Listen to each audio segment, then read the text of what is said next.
Everyone.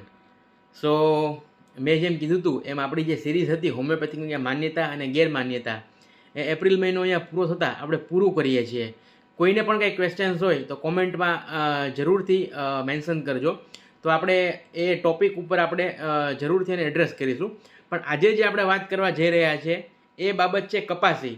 હવે કપાસી મોટાભાગના દર્દીઓને ક્યારેક ને ક્યારેક થઈ હશે અને લગભગ બધા લોકોને ખબર હશે કપાસી એટલે શું.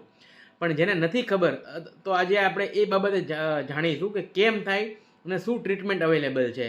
તો કપાસી એટલે કે જે સ્કિન છે એ થીક થઈ જાય, હાર્ડ થઈ જાય, અને એના કારણે જે સ્કિન છે એ ડેડ થઈ જાય.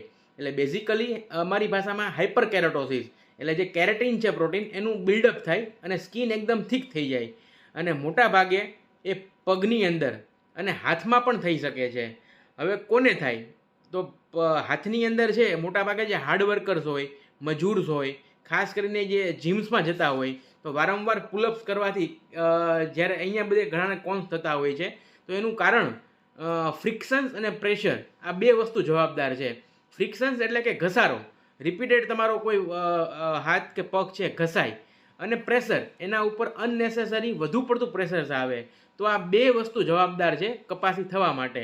હવે કપાસી જે પગમાં થાય છે એના માટે જવાબદાર ફેક્ટર ઘણા બધા છે. ખાસ કરીને શૂઝ છે એ ખૂબ જ ટાઈટ હોય તો અગેઇન ખૂબ ટાઈટ શૂઝ હોય અથવા ખૂબ લૂઝ શૂઝ હોય. લૂઝ શૂઝ હોય તો વારંવાર ફ્રિક્શન થશે પગ, અને ખૂબ ટાઈટ હશે તો પ્રેશર બનશે. એ ઉપરાંત જે સોલ્સ હોય શૂઝના એ એકદમ સારા ન હોય, પ્લાસ્ટિક્સના હોય, અથવા તો સોફ્ટ ન હોય, બહુ જ હાર્ડ હોય તો પણ કપાસી થઈ શકે છે. ખાસ કરીને સ્કૂલે જતા બાળકોમાં પણ જોવા મળે છે. એનું કારણ એમના જે સ્કૂલ શૂઝ હોય છે એ એનું એકદમ જે સોલ્સ હોય છે એ સોફ્ટ નથી હોતું. બીજું, બાળકો ખુલ્લા પગે રમતા હોય છે તો બીજું એનું જવાબદાર કારણ બેર ફૂટેડ વોકિંગ એટલે કે ખુલ્લા પગે ચાલવાથી, ધૂળમાં જવાથી વારંવાર રેતી ધૂળ સાથે ઘસાય તો ફ્રિક્શન્સ થાય, માટે પણ આ થઈ શકે છે. હવે ખાસ કરીને જે હાઈ હિલ્સ પહેરતા હોય તો હાઈ હિલ્સ પહેરવાથી પણ થાય છે. અને અમુક જેમનું વજન વધારે છે, ઓબેસિટી અથવા જેમને ડાયાબિટીસ છે, તો ખબર છે કે ડાયાબિટીસની અંદર સર્ક્યુલેશન્સ બોડીનું પુઅર થઈ જાય, રૂજ બહુ જ ધીરેથી આવે, તો એવા દર્દીઓને પણ વધુ તકલીફ કપાસીની થતી હોય છે. તો હવે કપાસી અલગ અલગ શેપની હોય, પણ મોટા ભાગે અમે એને 3 કેટેગરી, હાર્ડ, સોફ્ટ અને સીડ, આના તરીકે અમે એને ડિવાઈડ કરતા હોય.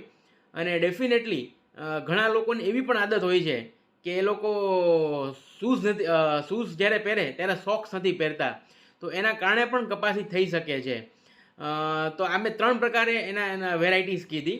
હવે મોટાભાગે આની જે ફરિયાદ હોય એ પેઇન થતું હોય, ખરાબ લાગતું હોય, એટલા માટે દર્દીઓ આવતા હોય કે જ્યારે ચાલે ત્યારે દુખે, જ્યારે કામ કરે હાથમાં હોય તો ત્યારે દુખે, જ્યારે ટચ થાય ત્યારે દુખે.